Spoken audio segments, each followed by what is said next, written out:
கர்த்தர் நாமத்து மேலே அடிமை தேவன் கடந்த நாள் பாதுகாத்து இந்த நாளை தேவசனம் பிரவேசிக்க ஏழு அடிமைக்கு தேவன் இறக்கம் பாருட்டான் நாமத்து மேகனுக்காக தேவன் அறிவித்த ஒரு வார்த்தை வாசித்து கண்ணு சொல்வோம். சங்கீத புஸ்தகம் 101 அதிகாரம் 6 வசனத்தை வாசிப்போம்.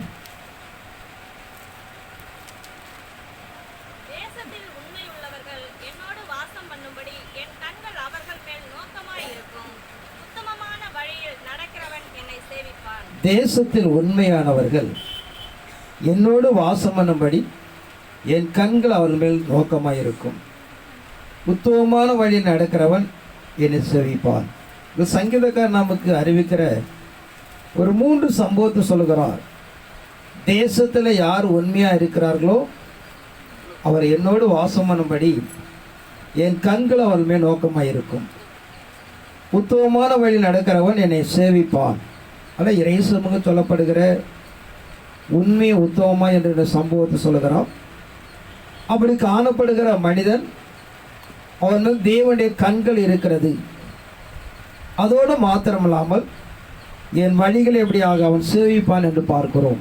ஆனால் எந்த ஒரு மனிதன் உண்மையாக காணப்படுகிறார்களோ அவர் மேல் கண்கள் தேவனுடைய கண்கள் நோக்கமாக இருக்கிறது. ஒரு சதாக்கால தேவனை சேவிப்பார்கள் என்று சொல்லப்படுவதாக பார்க்கிறோம். நீங்கள் ஒரு காரியங்களை தேவ சமூகத்தில் தன்னை அர்ப்பணிக்கப்படும் போது ஒரு 2 சமூகத்தை நடைமுறைப்படுத்துகிற ஒன்று என் கண்கள் அவர்கள் மேலே இருக்கும். அவர் எப்போது என்னை சேவிப்பார்கள் என்று சொல்லப்படுவதாக பார்க்கிறோம்.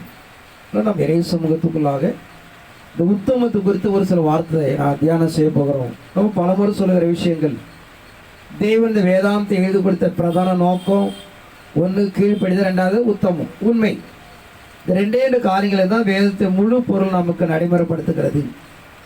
அதன் அடிப்படைகளாக இறைமாருக்கு நாம் சொல்லுகிற பிரகாரம் நாம் உண்மையாக இருக்கப்படும் போது நம்ம தேவனுடைய கண்கள் இருக்கிறது. அதோடு மாத்திரமெல்லாம் தேவன் அவர்கள் சேவிப்பார்கள். இந்த பூமிக்கிற வாழ்க்கையாக இருந்தாலும் சரி, மறுமைக்கிற வாழ்க்கையாக இருந்தாலும் அவர்கள் மாத்திரம் தேவன் சேவிப்பார்கள் என்று சொல்லப்படுவதாக பார்க்கிறோம்.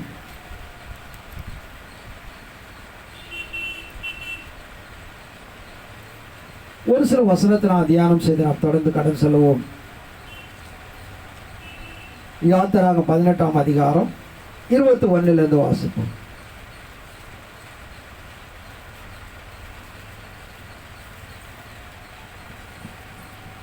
ஜனங்கள் எல்லாருக்குள்ளும் தேவனுக்கு பயந்தவர்களும் உண்மையுள்ளவர்களும் பொருளாசையை வெறுக்கிறவர்களுமான திறமையுள்ள மனிதரை தெரிந்து கொண்டு அவர்களை 1000 பேருக்கு அதிபதிகளாகவும் 100 பேருக்கு அதிபதிகளாகவும் 50 பேருக்கு அதிபதிகளாகவும் 10 பேருக்கு அதிபதிகளாகவும் ஏற்படுத்தும்.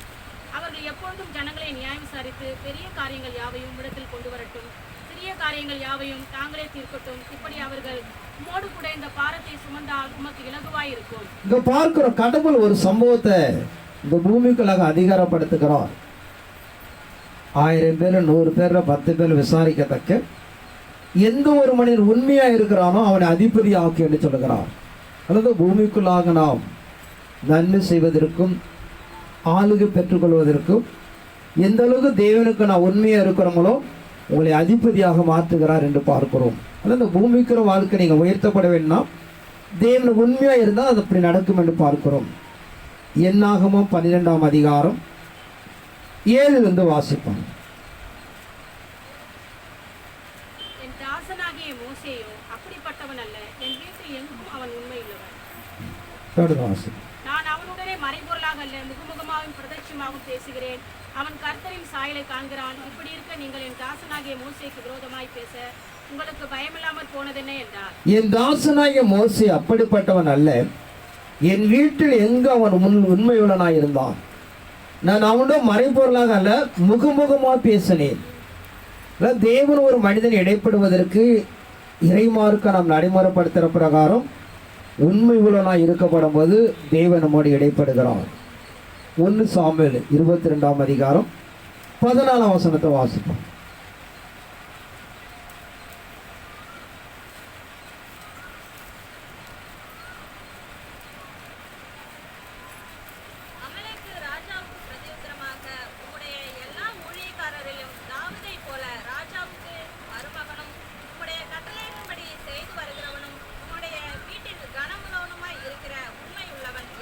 இதை பார்க்கிறோம். ராஜாவுக்கு பிரதியுத்தரமாகவும் தேவனுக்கு பிரதியுத்தரமாக அவன் உண்மையுள்ளவனான் இருந்தான் என்று பார்க்கிறோம். அதனால் நம்ம தொழுது கொள்கிற தேவனுக்கும் அவன் வேலை பார்க்கிற தன் ராஜாவுக்கும் அவன் எங்கு உண்மையுள்ளவனாயிருந்தான் என்று பார்க்கிறோம். அதனால் இறை சமூகத்துக்குள்ளாக இந்த பூமிக்குள்ள ஒரு பெரிய உயர்வு, ஒரு மேன்மை, ஒரு மகத்துவம் அடைந்து கொள்ளப்பட வேண்டாம். நாம் எந்த அளவுக்கு உண்மையாக இருக்கிறோம் அந்த அளவுக்கு தேவன் நம்மை உயர்த்துக்கிறார் என்று பார்க்கிறோம். 2 சாமுவேல் 22ஆம் அதிகாரம் 24ஆம் வசனத்தோடு வாசிப்போம். அவர் முன்பாக மன உண்மையாய் இருந்து என் துர்க்குணத்திற்கு என்னை விலக்கி காத்துக்கொண்டேன். ஆகையால் கர்த்தர் என் நீதிக்கு தக்கதாகவும் தம்முடைய கண்களுக்கு முன் இருக்கிற என் சுதந்திரத்திற்கு தக்கதாகவும் எனக்கு பலனளித்தார். அவர் முன்பாக நான் மன உண்மையாய் இருந்து என் துர்க்குணத்திற்கு என்னை விலைக்கு காத்து கொண்டேன். ஆகையால் கர்த்தர நீதிக்கு தக்கதாகவும் தம்முடைய கண்களுக்கு முன் இருக்கிற என் சுதந்திரத்துக்கு தக்கதாகவும் என்னை பலனளித்தார் என்று பார்க்கிறோம். ஆனால் இறை சமூகம் நமக்கு நடைமுறைப்படுத்துகிற தேவ சன்னிதானத்துக்குள்ளாக நமக்கு சொல்லுகிற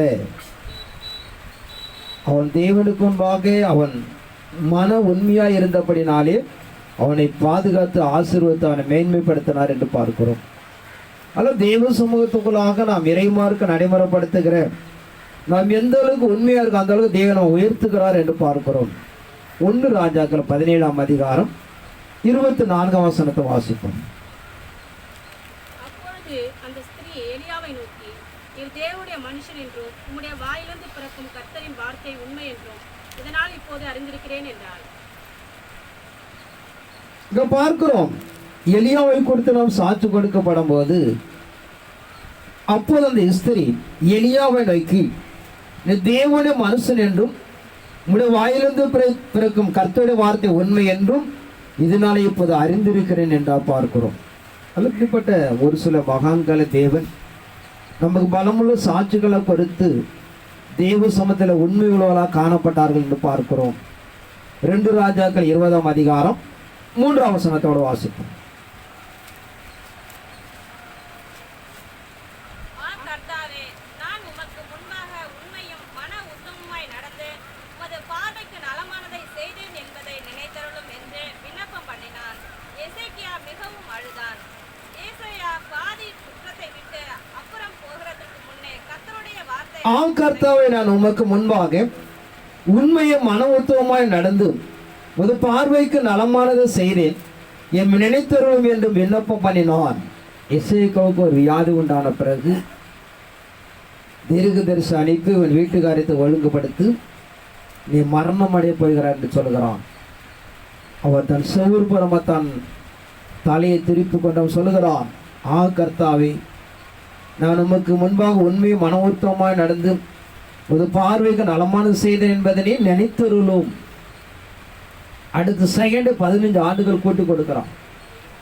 நம்முடைய வாழ்க்கையில் பிரச்சனை வரும்போது, போராட்டங்கள் வரும்போது கடவுள்கிட்ட அப்படியே கேட்கலாம், நான் என்னென்ன பிரகாரம் நடந்தேன் ஆண்டவரே, எவ்வளோ உண்மை உத்தமாக இருந்தேன்னு நினைவு கூறும்படி சொல்லலாம். அப்படி இல்லைன்னு நம்ம கேட்க முடியாது. ஆபத்து காலத்தில் நம்ம எதுவுமே பண்ண முடியாது. அதனால் நாம் தேவ சமூகத்தை நினைவு கூறப்படும் போது அது தேவன் அங்கீகரிக்கிறார் என்று பார்க்கிறோம். 2 நாளாகமும் 31ஆம் அதிகாரம் 20ஆம் வசனத்தோடு வாசிப்போம். இந்த பிரகாரமாக எசேக்கியா யூதாவெங்கும் நடப்பித்து தன் தேவனாகிய கர்த்தருக்கு முன்பாக நன்மையும் செம்மையும் உண்மையுமானதை செய்தான். அவன் தேவனுடைய ஆலயத்தின் வேலையிலும் தன் தேவனை தேடும்படிக்கு நியாயப்பிரமாணத்திற்கும் கற்பனைக்கும் அடுத்த காரியத்திலும் என்ன செய்ய தொடங்கினானோ அதையெல்லாம் தன் முழு இருதயத்தோடும் செய்து சித்தி பெற்றான். இங்க பார்க்கிறோம், அவன் தேவனுடைய ராஜ்யத்திலும் தேவ சமூகத்திலும் அவன் செய்ததெல்லாம் உண்மையாக செய்தான்.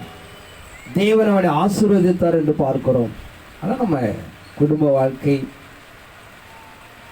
வேலை ஸ்தலங்கள், ஒவ்வொரு இடங்களையும் பார்க்கும்போது எந்த அளவுக்கு உண்மையாக இருக்கிறோம் அந்த அளவுக்கு கருத்து என்ன பண்ணுவானா நாம் உயர்த்துவார் என்று சொல்கிறது. அதனால் கொஞ்சத்து உண்மையிலவும் அநேகத்தில் அதிபதி ஆக்குறார். அதில் யாரெல்லாம் நாம் உண்மையாக இருக்கிறோமோ அதற்கேற்ற ஒரு பிரிதுபலை கருத்தை நமக்கு கொடுக்கிறார் என்று சொல்லப்படுதா பார்க்கிறோம். அதனால் தெய்வ சமூகம் நமக்கு எதிர்பார்க்கிறவனமாக நாம் எந்த அளவுக்கு தெய்வ சமூகத்தை தேடி உண்மை உத்தமாக காணப்படும் போதும் இந்த பூமிக்கு ஒரு பெரிய உயர்வை நம்மை உருவாக்குறார். ஏசாயா 8ஆம் அதிகாரம் 2ஆம் வசனத்தோடு வாசிப்போம். உண்மையுள்ள சாட்சிக்காரராகிய ஆசாரியனான உரியாவையும் எபேரேகியாவின் குமாரனான சகரியாவையும் அதற்கு சாட்சியலாக வைத்துக் கொண்டேன். நான் தீர்க்கதரிசியானவளை சேர்ந்தபோது அவள் கர்த்தவதியாகி ஒரு குமாரனை பெற்றாள். அப்பொழுது கர்த்தர் என்னை நோக்கி மகேசாலால் அஷ்பாஸ் என்னும் பேரை அவனுக்கு. இங்க பாருங்க, ஒரு சில ஆசாரியை பார்த்து சொல்லுகிறார், அவர் உண்மையா இருந்ததுனால அவள் வைத்துக் கொண்டேன் என்று சொல்லப்படுதா பார்க்கிறோம். எல்லாம் இறை சமூகம் காலங்களும் சமயங்களும் கடந்து வரும்போது அங்கே எதை தேவன் விளங்க செய்கிறான்னு பார்த்தீங்கன்னா, நாம் வாழ்ந்த வாழ்க்கையோட உண்மைகள், அந்த உண்மை அடிப்படை கூட தேவன் அந்த இடத்துல உயர்த்துகிறார், கனப்படுத்துகிறார், விடுதலையாக்குறார், பாதுகாக்கிறார், நம்மை எல்லா சூழலையும் தப்பி வைக்கிறார் என்று பார்க்கிறோம். அல்ல இறைமார்க்க நமக்கு நடைமுறைப்படுத்துகிற ஒவ்வொரு நிலைகளும் காலங்கள் வரும். ஏன்னா வாழ்வு என்பது நிரந்தரம் அல்ல.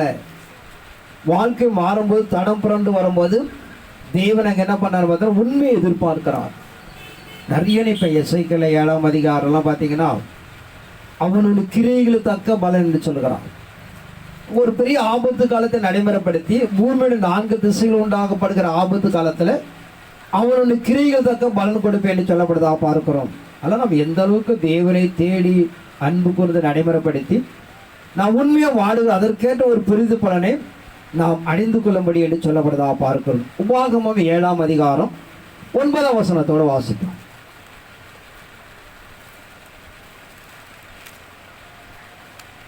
ஆகையால் உன் தேவனாகிய கர்த்தரே தேவன் என்றும் தம்மில் அன்பு கொண்டு தமது கற்பனைகளை கைக்கொள்கிறவர்களுக்கு அவர் 1000 தலைமுறை மட்டும் உடன்படிக்கையையும் தயவையும் காக்கிற உண்மை உள்ள தேவன் என்றும் தம்மை பகைக்கிறவர்களுக்கு பிரதேசமாய் பதிலளித்து அவர்களை அழிப்பார் என்றும் தம்மை பகைக்கிறவனுக்கு அவர் தாமதியாமல் பிரதேசமாய் பதிலளிப்பார் என்றும் நீர் அறிய கடவாய். ஆகியவன் தேவனை கர்த்த தேவன் என்றும் தம்மில் அன்பு கொண்டு தமது கற்பனை கைகொள்கிறவர்களுக்கும் அவர் 1000 தலைமுறை மட்டும் உடன்படிக்கையும் தயவையும் காக்கிற உண்மையுள்ள தேவன் என்றும் தம்மை பகைக்கிறவர்களுக்கும் பிரதேசமாய் பதிலளித்து அவர் அழிப்பார் என்றும் தம்மை பகைக்கிறவர்களுக்கு தான் தாமதியாமல் பிரதேசமாய் பதிலளிப்பார் என நீ அறிய கடவாய்.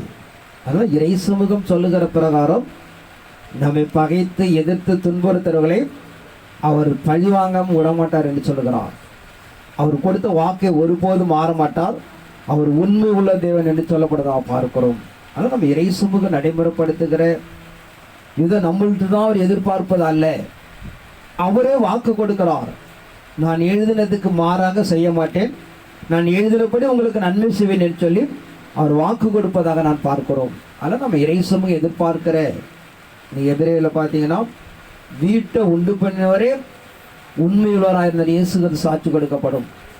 மோசவே எங்கு உண்மையுள்ளவராக இருந்தால் அந்த வீட்டை உண்டு பண்ணினவர் என்ன பண்ணுவார், அதை விட உண்மையுள்ளவராக இருப்பார் நீங்கள் அறிந்து கொள்ளப்பட வேண்டும்.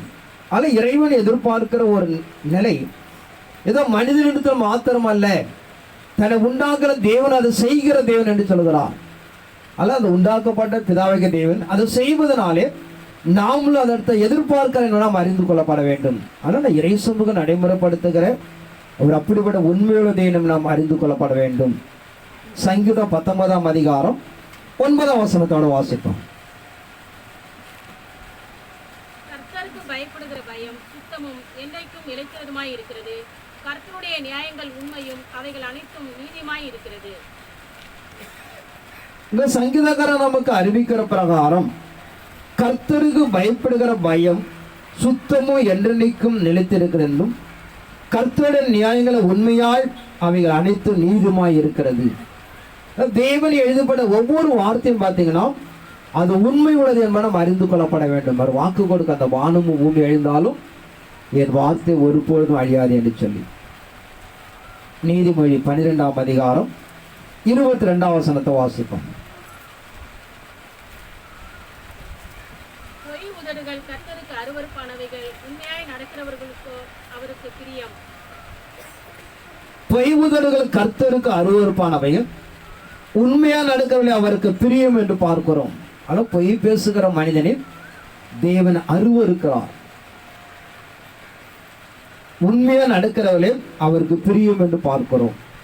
ஆனால் இறை சமூகம் நமக்கு நடைமுறைப்படுத்துகிற இது எங்கெல்லாம் சோதிக்கப்படுதுன்னு பார்த்தீங்கன்னா வாழ்க்கையில் பற்றாக்குறை பிரச்சனை போராட்டம் வரும்போது தான் நான் உண்மை என்பதை விளங்க செய்ய முடியும். எப்படி ஒரு மனிதனுடைய நண்பன் ஆபத்து காலத்தை தான் நண்பன் என்று அறிந்து கொள்ளலாம். அது வரைக்கும் என்ன வேணாலும் சொல்லுவான். ஒரு ஆபத்து வரும்போது தான் அந்த நண்பன் என்பதை நம்ம அறிந்து கொள்ளலாம். ஒரு படிக்கிற பிள்ளை எப்போ படித்தா அறிந்து கொள்ளலாம், பரீட்சை வச்சாதான் அறிந்து கொள்ள முடியும். அதுவே நீங்கள் உண்மை என்பதை எப்போ விளங்க செய்ய, நமக்கு ஒரு ஆபத்து வரும்போது, நமக்கு இல்லாமை வரும்போது, ஒரு வறுமை வரும்போது தான் ஒரு உண்மையை அங்கே விளங்க செய்ய முடியும். ஆனால் இறை சமூகத்துக்குள்ள பார்த்து கொள்ளப்பட வேண்டும். அந்த உண்மைகள் எங்கே பரிசோதிக்கப்படும் பார்த்தீங்கன்னா, நம்ம வாழ்க்கை ஒரு கஷ்டம் வரும்போது தான் நம்மளோட உண்மைகளை உரைச்சு பார்க்க முடியும். அது வரைக்கும் நம்ம சொல்லுவோம், என்ன வேணாலும் சொல்லிட்டு இருப்போம். வாழ்க்கையில் ஒரு பிரச்சனை வரும்போது உண்மையை அங்கே விளங்க செய்ய முடியும். அதெல்லாம் அறிந்து கொள்ளுங்கள். உண்மை எங்கே தேவன் விளங்க செய்கிறான்னு பார்த்தீங்கன்னா, நம்மளோட வாழ்க்கையில் வருகிற பிரச்சனை ஆபத்துகள் மத்தியில் தான் நான் உண்மையை விளங்க செய்ய முடியும் என்று வேதம் சொல்கிறது. நீதிமொழி 28ஆம் அதிகாரம் 20ஆம் வசனத்தோட வாசிப்போம். உண்மையுள்ள மனுஷன் பரிபூர்ண ஆசீர்வாதங்களை பெறுவான். ஐஸ்வர்யநாதருக்கு தீவிரிக்கிறவனோ ஆக்கினைக்கு தப்பான். உண்மையுள்ள மனுஷன் பரிபூர்ண ஆசீர்வாதங்களை பெறுவான். ஐஸ்வர்யநாதருக்கு தீவிரிக்கணும், ஆக்கினைக்கு தப்பான். ஆனால் என்ன வேதம் சொல்லுன்னு பார்த்தீங்கன்னா, நீங்கள் தேவனை தேடுவது உங்களை எல்லாம் தேடி வரும்னு சொல்கிறது. நீங்கள் அதை மாறா நடந்து கொள்ளப்படும் போது நாம் உண்மையை இழக்கிறோம் என்று சொல்லப்படுதா பார்க்கிறோம். அதான் நாம் தேவனை தேடப்படும் போது நம்மள எல்லா ஐஸ்வர்யம் உங்களுக்கு கடந்து வரும். நீங்கள் ஐஸ்வர்யத்தை தேடி போனீங்கன்னா நீங்கள் தேவனை விட்டு போயிடுங்க. ஆனால் வாழ்க்கை எவ்வளவு எதிர்மாறுது என்பதை நாம் அறிந்து கொள்ளப்பட வேண்டும். நீங்கள் தேவனை தேடும் போது உங்களுக்கு எல்லா ஐஸ்வர்யத்தை அவர் கொடுக்கிறார். நீங்கள் ஐஸ்வர்யத்தை தேடி போனீங்கன்னா நாம் தேவனை இழந்து விடுவோம். ஆனால் இறைமாருக்கு நமக்கு நடைமுறைப்படுத்துகிற நிலைகளை நாம் அறிந்து கொள்ளப்பட வேண்டும். சகரியா 8ஆம் அதிகாரம் 16ஆம் வசனத்தை வாசிப்போம். நீங்கள் செய்ய வேண்டிய காரியங்கள் என்னவென்றால், அவனவன் திறனுடனே உண்மையாய் பேசுங்கள். உங்கள் வாசல்களில் சத்தியத்துக்கும் சமாதானத்துக்கும் ஏற்க நியாயம் தீருங்கள். ஒருவனும் திறனுக்கு விரோதமாக தன் இருதயத்தில் தீங்கு நினையாமலும் பொய்யானையின் மேல் பிரியப்படாமலும் இருங்கள். இவைகளெல்லாம் நான் வெறுக்கிற காரியங்கள் என்று கர்த்தர் சொல்லுகிறார். நீங்கள் செய்ய வேண்டிய காரியங்கள் என்னவென்றால், அவனோட பிறனோட உண்மையை பேசுங்கள். உங்கள் வாசல்கள் சத்தியத்துக்கும் சமாதானத்துக்கு ஏற்ற நியாயத்தை இருங்கள். ஒருவனு பிறனுக்கு விரோதமாக தான் இதயத்தில் தீங்கு நினையாமலும் பொய்யான மேல் பிரியப்படாமலும் இருங்கள். இவையெல்லாம் நான் வெறுக்கிற காரியம் என்று கர்த்தர் சொல்லுகிறார். ஆனால் இறை சமூகம் நமக்கு எதிர்பார்க்கிற அவனவன் தன் உண்மையை பேசுங்கள், பொய்யான இடாதீர்கள், சத்தியத்துக்கு காத்திருங்கள் என்று சொல்லப்படுதா பார்க்கிறோம். காலத்துடைய நிலை, காலத்துடைய அனுகிரகம் சொல்லுகிற பிரகாரம் தேவன் உண்மையை அவர் எதிர்பார்க்கிறார் என்பதை நாம் அறிந்து கொள்ளப்பட வேண்டும். உபாகமம் 28ஆம் அதிகாரம் 1ஆம் வசனத்தை வாசிப்போம். இன்று நான் உனக்கு விதிக்கிற உன் தேவனாகிய கர்த்தருடைய கட்டளைகளின்படியெல்லாம் செய்ய நீ கவனமாய் இருக்கும்படிக்கு அவர் சத்தத்திற்கு உண்மையாய் செவி கொடுப்பாயானால் உன் தேவனாகிய கர்த்தர் பூமியில் உள்ள சகல ஜாதிகளும் உன்னை மேன்மையாக வைப்பார். இங்க பார்க்கிறோம், அவர் வாக்கு கொடுக்கிறார். அவர் சொல்லுகிற கட்டளைகளை, பிரமாணங்கள், சத்தியத்தை நீ உண்மையாக கை கொண்டானால் சொல்லுகிற எல்லா ஆசீர்வாதங்களும் உனக்கு பலிக்கும். அல்ல, தேவன் நமக்கு சொல்லுகிற நடைமுறைப்படுத்துகிற இறைமார்க்கம் என்பது உண்மையை தேவன் வலியுறுத்துகிறார். உண்மையை நாம் கையாளப்பட வேண்டும் என்பதை நாம் புரிந்து கொள்ளப்பட வேண்டும். அல்ல, எந்த அளவுக்கு உண்மையை நாம் நடைமுறைப்படுத்துகிறோமோ அந்த தேவன் சகலத்தை ஆசீர்வதிக்கிறார் என்று சொல்லப்படுதா பார்க்கிறோம். யோசுவா 24ஆம் அதிகாரம் 14ஆம் வசனத்தை வாசிப்போம்.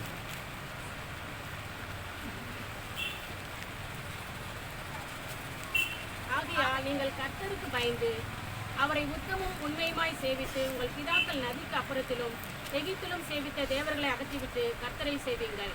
கர்த்தரை சேவிக்கிறது உங்கள் பார்வைக்கு ஆகாதை கண்டால் என்னை யாரை சேவிப்பீர்கள் என்று இன்று தெரிந்து கொள்ளுங்கள்.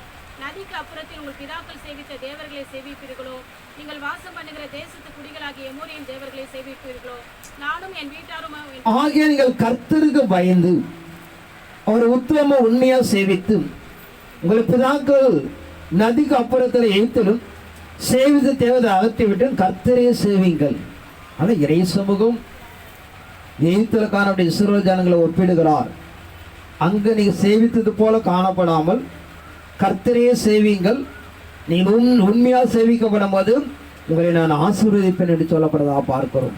ஆனால் இறை சமூகம் நமக்கு எதிர்பார்க்கிற தேவ சன்னிதானத்தை சேமிக்கப்படும் போது உங்களை ஆசீர்வதிப்பேன் என்று சொல்லப்படுறதா பார்க்கிறோம். 1 சாமுவேல் 2ஆம் அதிகாரம் 35ஆம் வசனத்தை வாசிப்போம். 1 சாமுவேல் 2:35.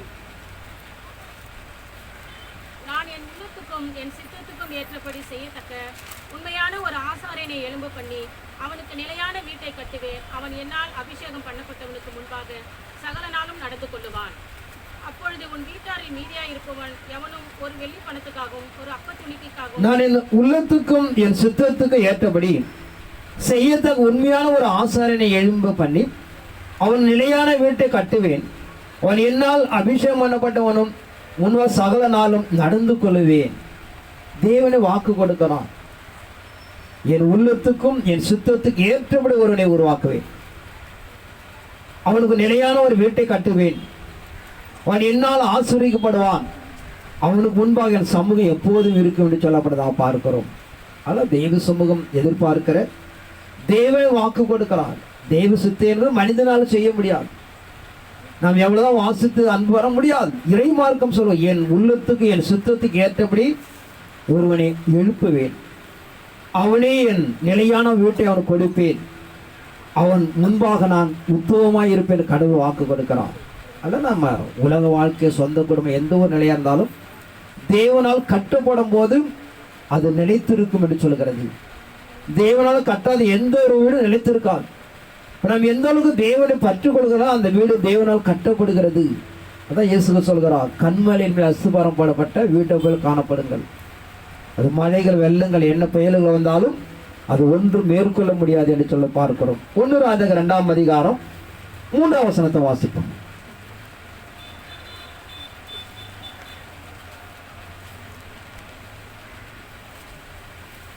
நீ என்ன செய்தாலும் நீ எங்கே போனாலும் எல்லாவற்றிலும் புத்திமானாய் இருக்கிறதற்கும் கர்த்தர் என்னை குறித்து உன் பிள்ளைகள் தங்கள் முழு இருதயத்தோடும் தங்கள் முழு ஆத்துமாவோடும் எனக்கு முன்பாக உண்மையாய் நடக்கும்படிக்கு தங்கள் வழியை காத்து கொண்டால் இஸ்ரவேலின் சிங்காசனத்தின் மேல் வீற்றிருக்கத்தக்க புருஷன் உனக்கு இல்லாமல் போவதில்லை என்று சொன்ன தம்முடைய வார்த்தையை திடப்படுத்துகிறது. நீ என்ன செய்தாலும் நீ எங்கே போனாலும் எல்லாவற்றும் புத்திமானாய் இருப்பதற்கும் கர்த்தர் என்னை குறித்து உன் பிள்ளைகள் தங்கள் முழு இதயத்தோடும் தங்கள் முழு ஆத்துமாவோடும் எனக்கு முன்பாக உண்மையாக நடக்கும்படிக்கும் தங்கள் வழிகளை காத்து கொண்டால் இஸ்ரவேல் சிங்காசனம் வீட்டிருக்கத்தக்க ஒரு புருஷனை என்றென்றும் நான் உருவாக்குவேன் என்று சொல்லுகிறார். ஆனால் இறை சமூகம் வாழ்க்கை என்பது அப்படி காணப்படலை. நம்ம அறிந்து கொள்ளப்பட வேண்டும். இந்த வசதியாக இருந்தால் ஏழையாக போயிடுறாங்க. இந்த குடும்பத்தை படித்து வரக்க அடுத்த ஜெனரேஷனில் படிக்காதவன் மாறிடுறான். இது என்ன காரணம் பார்த்தீங்கன்னா, தேவனை அவன் காத்து கொள்வதல்ல, தன் பெற்றோர்கள் நடந்து வந்த பாதைகளை பிள்ளைகள் நடப்பதல்ல. அதேபோல் நாமளும் வளர்க்காததுனாலே இப்படி ஒரு இழப்பு உண்டாகிறது. உலகத்தை மையப்படுத்தி உலகத்தின் மேல் நடைமுறைப்படுத்தி நாம் வளர்ப்பதனாலே நாம் இதை இழந்து போகிறோம் என்று பார்க்க. அவர் சொல்லு, 1000 தலைமுறைக்கு நான் இறக்க செய்கிறாயிருக்கிறேன். என் கட்டளையின் பிரமாணங்களில் உன் பிள்ளைகள் நடந்தால் உன் சிங்காசனத்தை என்றென்றும் நாம் வைத்திருப்பேன் என்று சொல்லப்பட்டதா பார்க்கிறோம். இப்படிப்பட்ட தேவனுக்குள்ளாக நாம் வளர்க்காம தேவனுக்குள்ளாக நடைமுறைப்படுத்தாதனால தான் ஒரு பலமலை எழுப்பு உண்டாகிறது. உண்மைதான். இன்னைக்கு ஒரு பிள்ளைய ஸ்கூலுக்கு அனுப்புகிறோம். ஒன்றும் படித்தெல்லாம் யாரும் இன்னைக்கு வேலைக்கு போனது சரித்திரம் ரொம்ப கம்மி தான். ஆனால் என்னென்னலாம் முயற்சி பண்ணுறோம். ஆனால் காலைல பிள்ளைகளை ஒரு வசனத்தை சொல்லி கொடுக்க மாட்டோம். பிள்ளைங்களை ஜெபத்தில் உட்கார வைக்க மாட்டோம். ஆனால் நம்ம என்ன பண்ணுறோம், இல்லாததுக்கு போய் பயந்துட்டு இருக்கிறோம். ஆனால் தேவ சமூகத்தை இழக்கிறோம். இறைமார்க்க நமக்கு நடைமுறைப்படுத்துகிற நாம் நிலைகளை அறிந்து கொள்ளப்பட வேண்டும். பள்ளிக்கூடத்துக்கு கொடுக்குற ஹோம்ஒர்க்கை அடித்து உதச்சி என்னென்ன பண்ணி அதை எப்படியாவது படிக்க வைக்கிறோம். நாங்களாம் படிச்சுட்டு 30 வருஷமாக உட்காந்துருக்கோம். ஒருத்தனை வேலை கொடுக்க மாட்டோம். அதெல்லாம் நிலை நீங்கள் இதில் என்ன நம்ம நடைமுறை எதை தேடுகிறோமோ அதை விட்டுடுறோம். ஒரு கடவுளுக்கெல்லாம் வளர்க்கும் போது என்னை பேராசிரியர் நல்ல முறையில் இருக்கிறார். தருமபுரி காலேஜில் ரிட்டையர்டாக இருப்பான்னு நினைக்கிறேன், இருக்கார். அவர் கல்லூரியில் முடிச்சுட்டு வரும்போது நீங்கள் பார்த்தீங்கன்னா கல்லூரியை முடிச்சுட்டு மற்ற நேரமெல்லாம் சுவிசேஷம் தான் அறிவிப்பார். யாரும் நம்ப மாட்டீங்க. அவர் எம்பில் முடித்த பிறகு முடிக்கிறதுக்கு முன்னாடி கடவுள் தருமபுரி காலேஜில் ஆய்வுக்களை கொண்டு போய் இந்த காலேஜ் தான் பணிபுரிய போகிறேன் சொல்லுகிறான். காலேஜ் முடிஞ்சு ஒரே ஒரு மாதம் தான் வீட்டில் இருந்தார். இங்கேருந்து இன்றி போகிறது. ஒரு பெரிய இடுக்கமான காலேஜில் கொண்டு போடுறான். ஏன் அப்படி கொண்டு போட்டாருங்கிறது அடுத்த விஷயம். ஆனால் அவர் கடந்து வந்து கல்லூரியில் பேராசிரியர் இருக்கிறார். சாயந்தரம் 4:30 மணி காலேஜ் முடிஞ்சுன்னா வீட்டுக்கு போவார். வேற ஒரு பேண்ட் ஷர்ட்டை மாட்டி ஒரு சோல்னா பேக்கோட ஒரு பேக்கை போட்டுக்குவார். அது வெறும் ட்ராக்ஸ் எடுத்துக்கிட்டு ஒரு வீதி வீதியாக போவார். மயிலாடுதுறையில் ஒரு கால் வைக்காத தெருவே இருக்காது. அங்கே பிறந்து வளர்ந்து அங்கே அந்த மாவட்டத்தில் ஒருத்தனுக்கும் தெரியாது, அவருக்கு தெரியும். அந்த அளவுக்கு நீங்கள் பார்த்தீங்கன்னா அவர் கடவுளுக்காக உழைத்தவர். அவர் கல்லூரி முடித்து 1 மாதம் கூட ஆகலை, அவர் வேலைக்கு வருகிறாருங்க. அதனால் படிப்பது மாத்திரம் முக்கியம் அல்ல. நம்ம எல்லாம் அதற்கு கவனம் செலுத்தா நான் கெடுத்து போய்ட்டுறோம், பிள்ளைங்களை கெடுத்து விட்டுறோம். இறை சமூகத்தை தேடி கடந்து 2 பாதைகள் நீங்கள் போகும்போது ஒரு ஏற்ற காலத்து நல்ல ஒரு வளர்ச்சி கிடைக்கும். நீங்கள் படிப்பை மாத்திரம் பிள்ளைகளுக்கு கவனம் செலுத்திட்டு கடவுளை விட்டுடுறீங்க. அதில் பிள்ளைகள் அந்த நிலையை இழந்து போகிறார்கள். ஏன்னா வேதம் சொல்கிற விஷயம் நம்ம தான் தேவனுடைய ராஜநீதி எல்லாம் கூட கொடுக்கப்படும் என்று சொல்கிறது. ஆனால் இறை சமூகத்துக்குள்ளாக நாம் எதை ஒன்றை விட்டு விடுகிறோம், அதனால் நாம் ஒரு பெரிய இழப்பை நாம் அடைகிறோம் என்பதை நாம் அறிந்து கொள்ளப்பட வேண்டும். ஆனால் வேதாந்தத்தில் இங்கே சாட்சியம் சொல்லப்பட அத்தனை மனிதர்களும் தேவனை தேடினவர் என்பதை நாம் அறிந்து கொள்ளப்பட வேண்டும். நீங்கள் நாம் அவர்களால் பிரசங்கிக்கிறோம் எடுத்து சொல்கிறோம் பார்த்தீங்கன்னா தேவனை தேடினதுனால ஒரு உயர்ந்த நிலையில் கடந்து போகிறார்கள். 1 சாமுவேல் இதை வாசிச்சுட்டு நினைக்கிறேன். அடுத்து வாசிப்போம். நெகூமியா 7ஆம் அதிகாரம் 2ஆம் வசனத்தை வாசிப்போம்.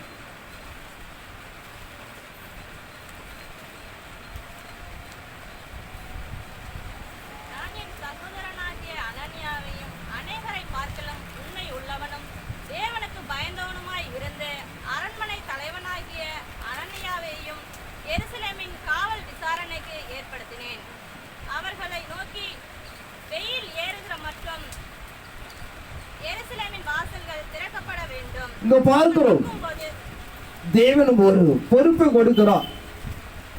உண்மையில தேடி அவர் அந்த பொறுப்பை கொடுத்தபடியாக நடத்துவதாக நான் பார்க்கிறோம். நான் என் சகோதரனாகிய ஆனானியையும் அநேகரை பார்க்கிற உண்மையிலோனும் தேவனுக்கு பயந்தோனுமாய் இருந்த அரண்மனை தலைவனாகிய அனனியாவும் எருசலேமும் காவல் விசாரணை ஏற்படுத்தினேன். ஆனால் இறை சமூகம் எதிர்பார்க்கிற நீங்கள் உண்மைகளுடன் அறிந்து இந்த ஊழியத்தை உங்களை கைகளை ஒப்புவிக்கிறேன்னு சொல்கிறான். ஆனால் தெய்வ சமூகத்துக்குள்ளாக ஊழியம் செய்கிற நாம் சரி, தேவனை ஏற்றுக்கொண்டு நடைமுறைப்படுத்த எந்த ஒரு பிள்ளைகளாக இருந்தாலும் நாம் எந்த அளவுக்கு உண்மையாக இருக்கிறோங்களோ அதற்கேற்றபடி தேவன் நமக்கு நன்மை செய்கிறார் என்பதை நாம் அறிந்து கொள்ளப்பட வேண்டும். நீதிமொழி 11ஆம் அதிகாரம் 13ஆம் வசனத்தை வாசிப்போம்.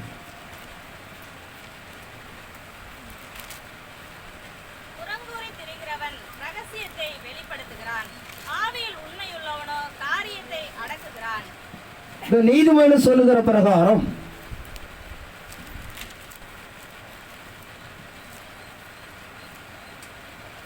எந்த ஒரு மனிதன் புறங்கூறி திரிகிறவன் ரகசியத்தை வெளிப்படுத்துகிறான், ஆவியில் உண்மையிலானோ காரியத்தை அடக்குகிறான் என்று பார்க்கிறோம். ஒட்டுமொத்தமாக எதை எடுத்துக்கொண்டாலும் சரி, எந்த ஒரு மனிதன் தேவனுக்குள்ளாக ஜபத்தில் ஆவிக்குள்ளாக நடத்துகிறானோ அவன் பாக்கியவான் என்பதை நாம் அறிந்து கொள்ளப்பட வேண்டும். அது உலக வாழ்க்கை, ஆவிக்கிற வாழ்க்கை, எந்த ஒரு நிலைகளாலும் தேவ சமூகத்தினை அர்ப்பணிக்கப்படும் போது அவன் சகலத்தை காத்துக் கொள்கிறான் என்பதை நாம் அறிந்து கொள்ளப்பட வேண்டும். புலம்பல் 3ஆம் அதிகாரம் 23ஆம் வசனத்தை வாசிப்போம்.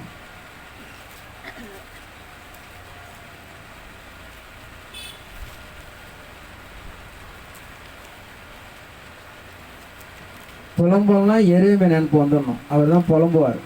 அவருக்கு அடுத்ததுங்கிறது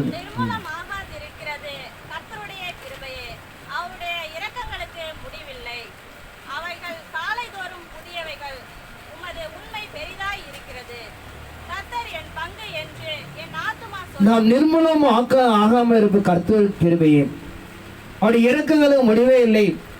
அவை காலைதோறும் புதிதாக இருக்கிறது, ஒரு உண்மை பெரிதாக இருக்கு என்று பார்க்கிறோம்.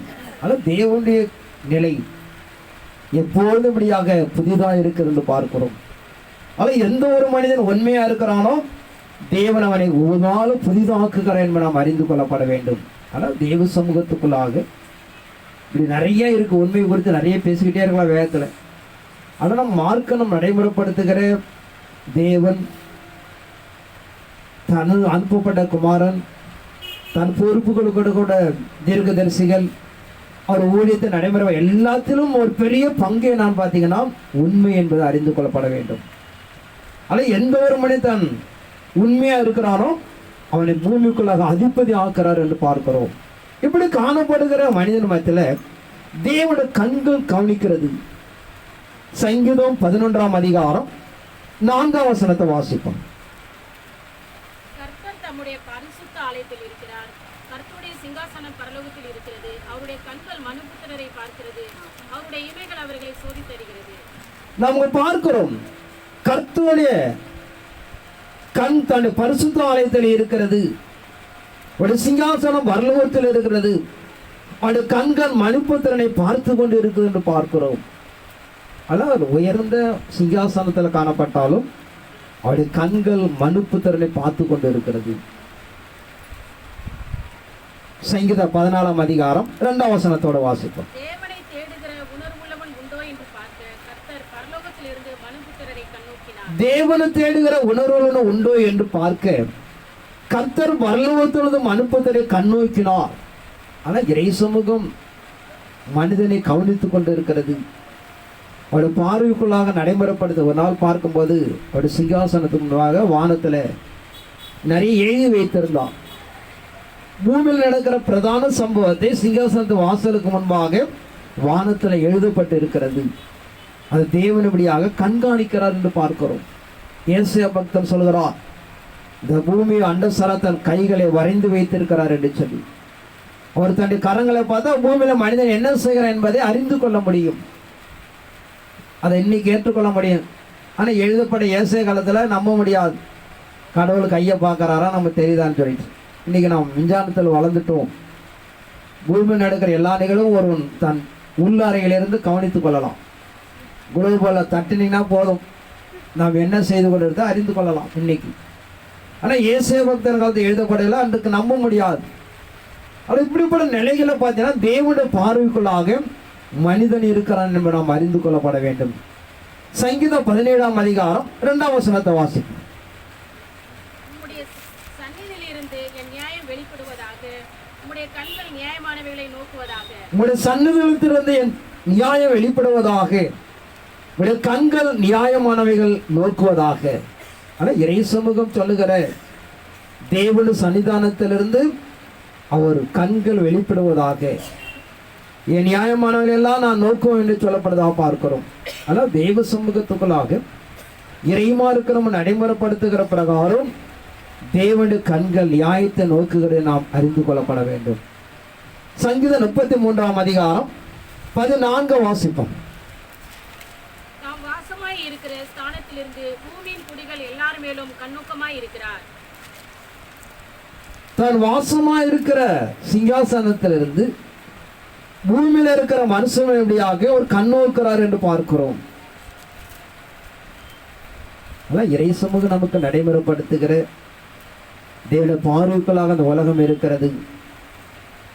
இந்த எல்லாருக்கும் ஒரு கேள்வி, இப்படிலாம் இருக்கும்போது அக்கிரமம் செய்யறான், பாவம் செய்யறான், ஏன் கடவுள் தண்டிக்கலைங்கிற ஒரு யோசனை நமக்கு எல்லாருக்கும் வரும். அவர் பார்க்குறாரு, கவனிக்கிறான்னு சொல்றீங்க, பூமியில் எவ்வளோ பேர் பாவம் செஞ்சுக்கிட்டு இருக்காருன்னு சொல்லிட்டு. அப்படி பார்த்தீங்கன்னா மொத்தம் பூமியில் 10 பேரோட தான் மீற மாட்டோம். இல்லைன்னா எல்லா பாவத்திலும் கொஞ்சம் முன்ன பண்ண இருக்கும், அவ்வளோதான். எல்லாம் பாவியாக தான் இருக்கும் முன்ன பார்த்தீங்கன்னா. அதில் அவர் தண்டிக்க ஆரம்பிச்சோன்னா ஒருவனும் தேர மாட்டோம். ஏதோ 10 பேர் தேருவோம் 800 கோடி மக்களில். தண்டனை என்பது எல்லாருக்கும் நடைமுறைப்படுத்தப்படுகிறது. ஆனால் எப்படியாவது உங்களை தேற்றுகிறார். ஒரு குறிப்பிட்ட மனிதனை நீதிமான் ஆக்கி அவனை தான் சமூகத்தில் எடுத்துக்கொண்ட பிறகு இந்த பூமிக்கு அவர் தண்டனை கொடுப்போம் என்று சொல்லி. அதனால தான் நான் வெளிப்படுத்த பார்க்கிறோம். அநியாயம் இன்னும் அநியாயம் செய்யட்டும், அசுத்தமாக இருக்கு இன்னும் அசுத்தமாக இருக்கட்டும், பரிசுத்தம் இன்னும் பரிசுத்தமாக என்று பார்க்கிறோம். சதவீதத்தில் வேணா நம்ம குறைஞ்சி கூட்டி இருப்போமே தவிர எல்லாரும் பூமிகளை பாவியாக காணப்படுவதனால கடவுள் பலமாக எதிர்பார்க்கிறான். ஏதாவது ஒன்று நடக்கணும். ஒரு பரிசுத்த மனிதன் தண்டனை கொடுத்துறாரு, ஒரு பாவம் பூர்வ மனிதன் தண்டனை கொடுத்தார். ரெண்டும் இல்லாதனால தான் பிரச்சனையாக இருக்கிறது. ஆனால் ஏதோ நிலையை நோய்க்கு நாம் கடந்து போகும்போது ஒரு முடிவு உண்டாயிடும். இல்லைன்னா அதை நான் நடைமுறைப்படுத்த முடியாது, நாம் அறிந்து கொள்ளப்பட வேண்டும். சங்கீதம் 31ஆம் அதிகாரம் 23ஆம் வசனத்தோட வாசிப்போம். கர்த்தருடைய பரிசுத்தவான்களே, நீங்கள் எல்லோரும் அவரில் அன்பு கூறுங்கள். உண்மையானவை கர்த்தர் தற்காத்து இடும்பு செய்கிறவனுக்கு பூரணமாய் பதிலளிப்பார். கர்த்தருடைய பரிசுத்தவான்களே, நீங்கள் எல்லாரும் அவருடைய அன்பு கூறுங்கள்.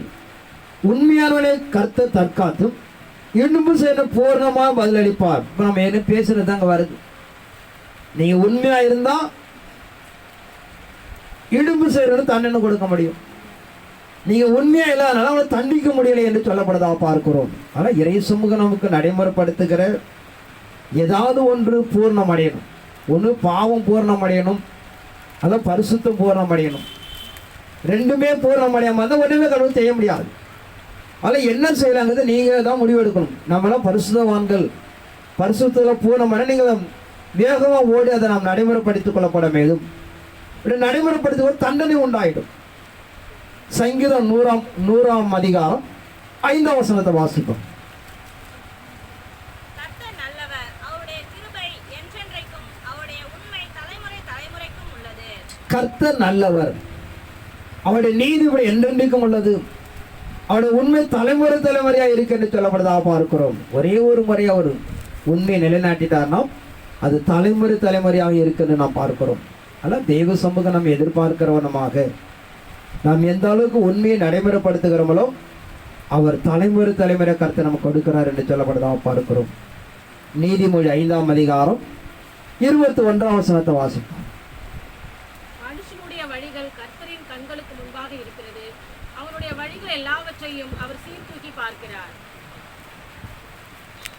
இந்த சாலமோன் சொல்லுகிற பிரகாரம் மனிதனுடைய வழிகள் எல்லாம் அவர் சமூகத்தில் இருக்கிறது, அவர் அதை சீர்தூக்கி பார்க்கிறார் என்பதை நாம் அறிந்து கொள்ளப்பட வேண்டும்.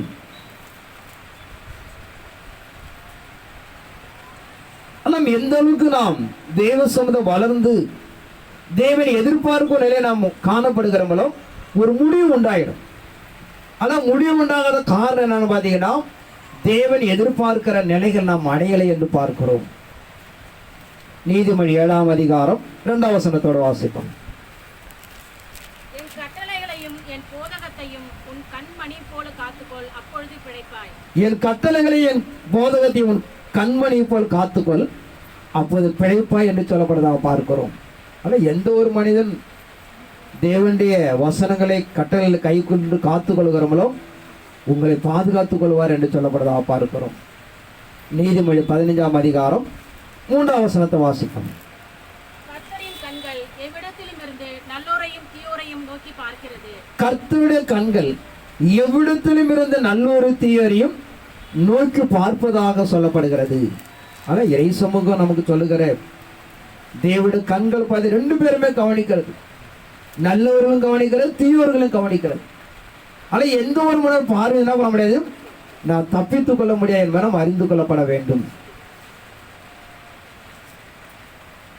2 நாளாகமம் 7ஆம் அதிகாரம் 14 வாசிப்போம். என் நாமம் தரிக்கப்பட்ட என் ஜனங்கள் தங்களை தாழ்த்தி ஜெபம் பண்ணி என் முகத்தை தேடி தங்கள் பொல்லாத வழிகளை விட்டு திரும்பினால் அப்பொழுது பரலோகத்தில் இருக்கிற நான் கேட்டு அவர்கள் பாவத்தை மன்னித்து அவர்கள் தேசத்துக்கு சேமத்தை கொடுப்பேன். இந்த ஸ்தலத்திலே செய்யப்படும் ஜெபத்திற்கு என் கண்கள் திறந்தவைகளும் என் செவிகள் கவனிக்கிறவர்களுமாய் இருக்கும். என் நாமம் இந்த ஆலயத்தில் என்றென்றைக்கும் இருக்கும்படி நான் இதை தெரிந்து கொண்டு பரிசுத்தப்படுத்தினேன். என் கண்களும் என் இருதயமும் என்னாலும் இங்கே இருக்கும். இந்த ஆலயத்தில் செய்யப்படும் ஜெபத்திற்கும் என் கண்கள் திறந்தவரின் செவிகள் கவனிக்குமாயிருக்கும். என் நாமம் இந்த ஆலயத்தில் என்றென்னைக்கு இருக்கும்படி நான் தெரிந்து கொண்ட பரிசுத்தப்படுத்தினேன். என் கண்களும் இருதயமும் எப்போதுமே இந்த ஆலயத்தில் இருக்கும் என்று சொல்லப்படுவதாக பார்க்கிறோம். நாம் எந்த அளவுக்கு தேவனை சார்ந்து தேவனை தொழுது கொள்ளுகிறோமோ அவருடைய கண்களும் இருதயங்களும் சாலமோன் கடவுள் ஆலயத்தில் இருக்கும் என்று வாக்கு கொடுப்பதாக பார்க்கிறோம். அதற்கு துரோகம் பண்ணினார்கள், ஆலயத்தை இடித்து போட்டார் என்று பார்க்கிறோம். ஒரு கல்லின் மேல் ஒரு கல் இல்லாதபடி இடித்து போட்டான். ஆனால் இறை சமூகம் நமக்கு நடைமுறைப்படுத்துகிற தேவனுடைய வார்த்தை என்பதாக நீங்கள் கடந்து போகப்படும் போது அவருடைய கண்களும் இருதயங்களும் அவனை பார்த்து கொண்டு இருக்க நாம் அறிந்து கொள்ளப்பட வேண்டும். 3ஆவதாக அவர்கள் சமூகத்தில் சேவிப்பார்கள் என்று வாக்கு கொடுக்கிறார். யோவான் சுவிசேஷம் 14ஆம் அதிகாரம் 1-3 வரைக்கும் வாசிக்கும். உங்கள் இருதயம் கலங்காதிருப்பதாக. தேவனிடத்தில் விசுவாசமாய் இருங்கள், என்னிடத்திலும் விசுவாசமாய் இருங்கள். என் பிதாவின் வீட்டில் அநேக வாசஸ்தலங்கள் உண்டு. அப்படி இருந்தால் நான் உங்களுக்கு சொல்லியிருப்பேன். ஒரு ஸ்தலத்தை உங்களுக்காக ஆயத்தம் பண்ண போகிறேன். நான் போய் உங்களுக்காக ஸ்தலத்தை ஆயத்தம் பண்ணின பின்பு நான் இருக்கிற இடத்தில் நீங்களும் இருக்கும்படி நான் மறுபடியும் வந்து உங்களை என்னிடத்தில் சேர்த்துக் கொள்வேன். நான் போகிற இடத்தை அறிந்திருக்கிறீர்கள், வழியையும் அறிந்திருக்கிறீர்கள். உங்கள் இருதயம் கலங்காதிருப்பதாக. தேவனிடத்தில் விசுவாசம் இருங்கள், என்னிடத்தில் விசுவாசம் இருங்கள். என் பிதாவின் அநேக வாசல்கள் உண்டு. அப்படி இல்லாதிருந்து நான் உங்களுக்கு சொல்லியிருப்பேன். ஒரு ஸ்தலத்தை உங்களுக்கு ஆயத்தம் பண்ணின பின்பும் நான் போய் உங்களுக்காக ஸ்தலத்தை ஆயத்தம் பண்ண பின்பும் நான் இருக்கிற இடத்துல உங்களை நான் சேர்த்துக் கொள்வேன் என்று சொல்கிறார். ஆனால் இந்த வாழ்க்கையில் 60 ஆண்டுகள் வரைக்கும் தான் வாழ்க்கை. அது மாதிரி ரிட்டையர்ட் ஆகி என்ன பண்ணணும், வீட்டுக்கு போயிடணும். ஆனால் தேவனுக்கு கொடுக்கப்பட்ட வாசஸ்தலம் வாழ்க்கை என்பது அது ஒரு அழியாமை என்று சொல்லப்படுதா பார்க்கிறோம். தான் ஜனங்களை பார்த்து சொல்லுகிறார், சீஷரை பார்த்து சொல்லுகிறார், நான் போவது உங்களுக்கு நலமாய் இருக்கும். நான் கடந்து போய் என்ன பண்ணுவேன், ஒரு ஸ்தலத்தை ஆயத்தப்படுத்தின பின்பும் நான் மீண்டும் வந்து உங்களை சேர்த்துக் கொள்வேன் என்று சொல்லப்படுதா பார்க்கிறோம். ஒரு அழியாத ஸ்தலம், பசி பட்டினி இல்லாமல் வறுமைகள் இல்லாத ஒரு ஸ்தலத்தை தேவன் நமக்குன்றபடியாக வைத்திருக்கிறார். நாம் எந்த அளவுக்கு உண்மையாக இருக்கிறோமோ அதற்கு முன்பு தேவனை பாதுகாக்கிறார். அந்த பூமியில அது மாத்திரம் நிலையான ஒரு இடத்தை நாம் உருவாக்கியும் அது உங்களை குடியிருக்க செய்கிறார் என்பதை நாம் அறிந்து கொள்ளப்பட வேண்டும். மத்திய சுவிசேஷம் 25ஆம் அதிகாரம் 31 வாசிப்போம்.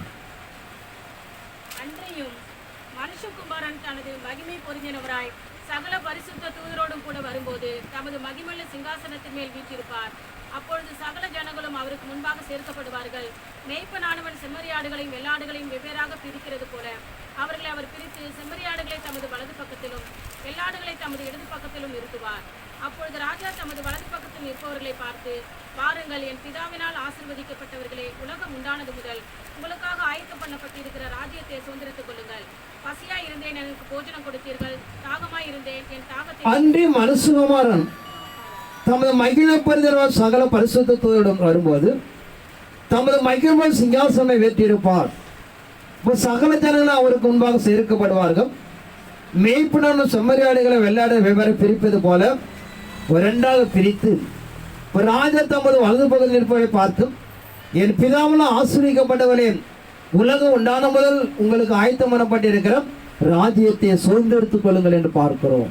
ஆனால் இந்த பூமிக்குள்ளாக எந்த ஒரு மனிதன் உண்மையாக இருக்கிறீர்களோ அவர் சதா காலங்களியாக தேவனை சேவித்து இந்த பூமியை உங்கள் சொந்தமாக கொடுக்கிறார் என்பதை நாம் அறிந்து கொள்ளப்பட வேண்டும்.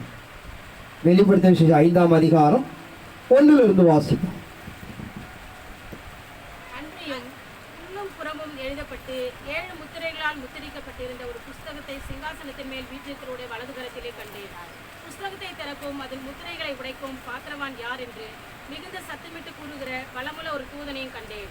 வானத்திலாவது பூமியிலாவது பூமியின் கீழாவது ஒருவனும் அந்த புஸ்தகத்தை திறக்கவும் அதை பார்க்கவும் கூடாதிருந்தது. ஒருவனும் அந்த புஸ்தகத்தை திறந்து வாசிக்கவும் அதை பார்க்கவும் பாத்திரவனாக காணப்படாதனால் நான் மிகவும் அழுதேன்.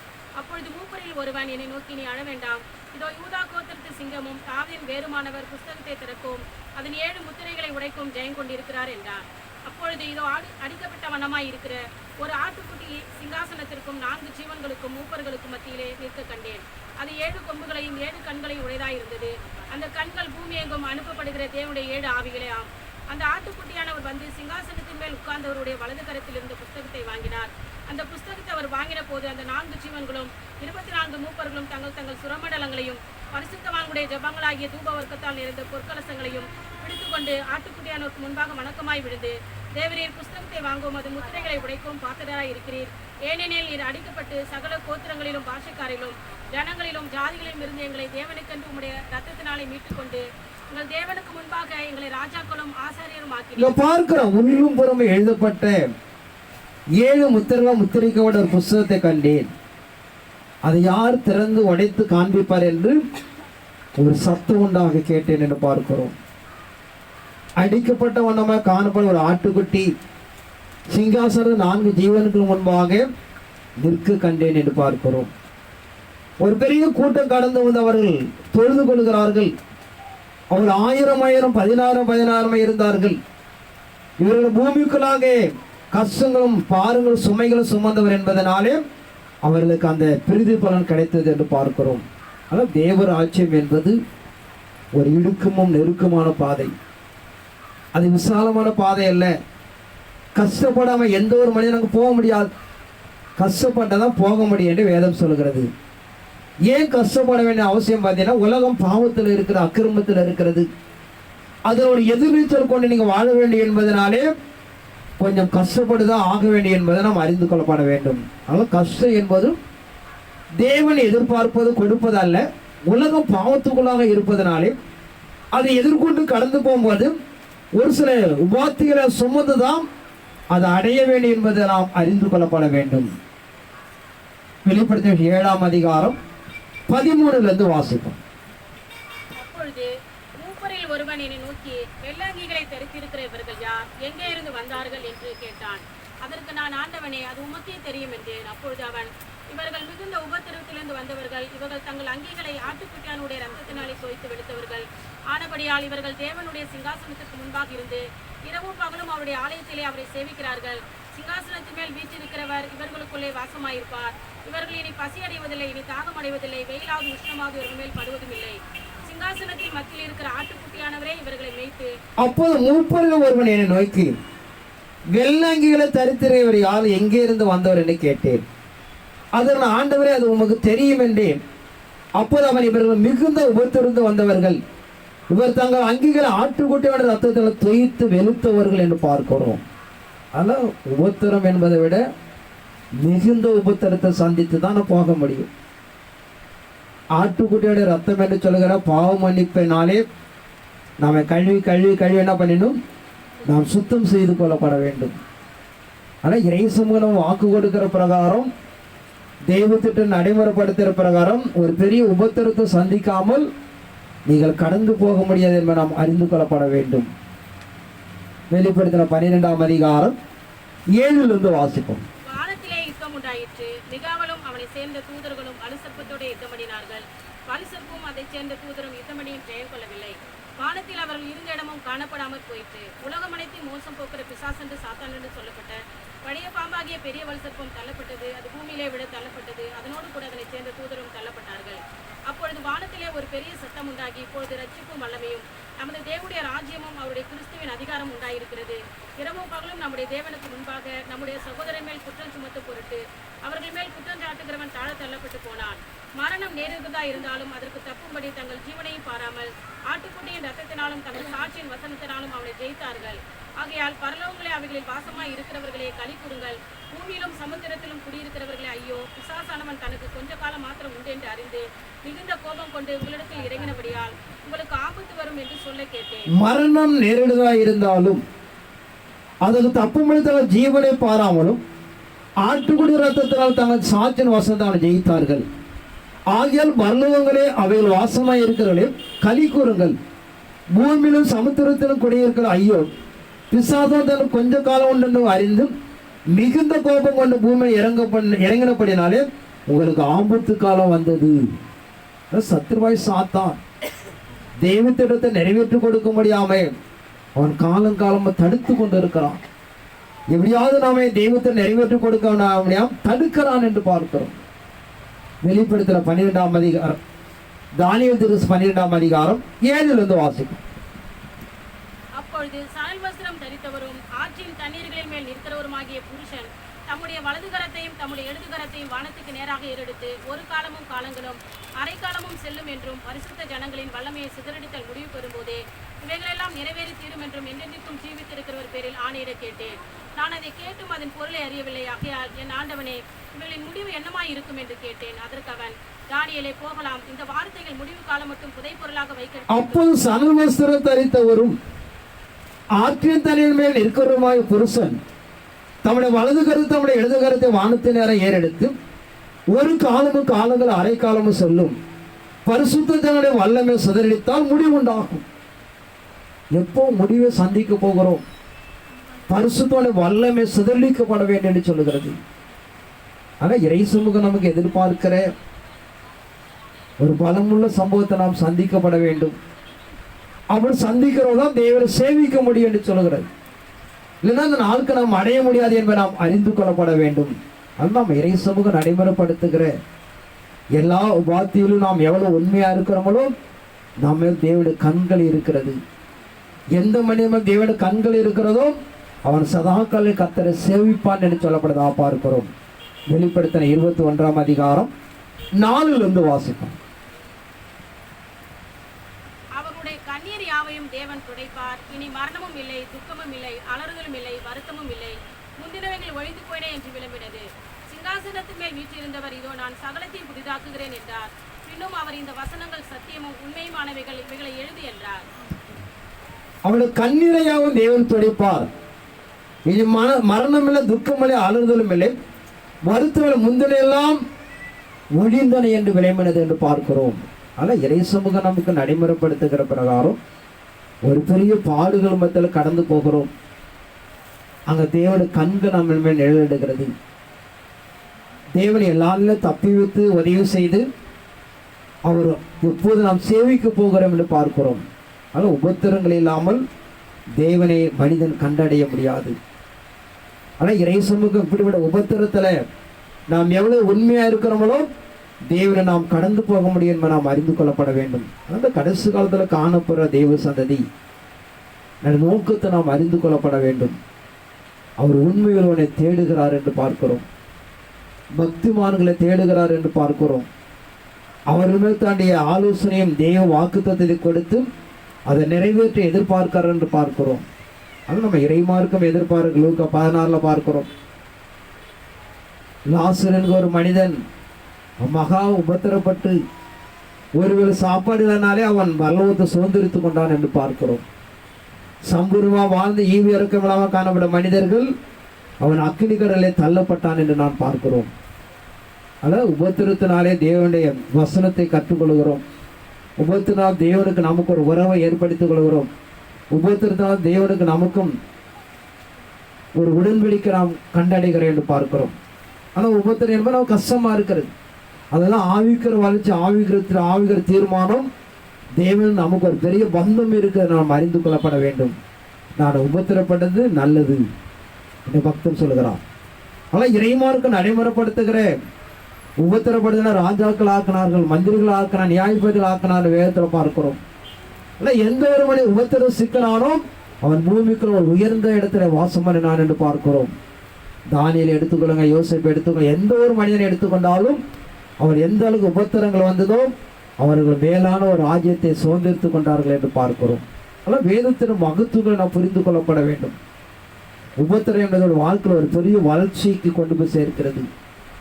உபத்திரத்தை பயந்தீங்கன்னா நாம் தெய்வத்திட்டத்தை நாம் நிறைவேற்றி கொடுக்க முடியும், நாம் அறிந்து கொள்ளப்பட வேண்டும். ஆனால் எந்த சூழ்நிலை இருந்தாலும் நாம் தேவனுக்கு உண்மையாக காணப்படும் போது அவன் உயர்த்தப்படுகிறான் என்று நாம் அறிந்து கொள்ளப்பட வேண்டும். சூழ்நிலைக்காக நிர்பந்தத்துக்காக தான் வளைந்து கொடுத்தீங்கன்னா அந்த வாழ்க்கை நாம் இழந்து போய் விடுவோம்.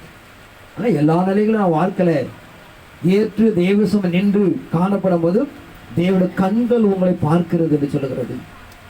உங்களை காப்பாற்றி தப்பி வைத்து அவர் என்ன வாக்கு கொடுத்திருக்காரோ அவர் சதா காலையில் சேவிப்பீர் என்று சொல்லப்படுதா பார்க்கிறோம். வெளிப்படுத்தின 20ஆம் அதிகாரம் 4 வாசிப்போம்.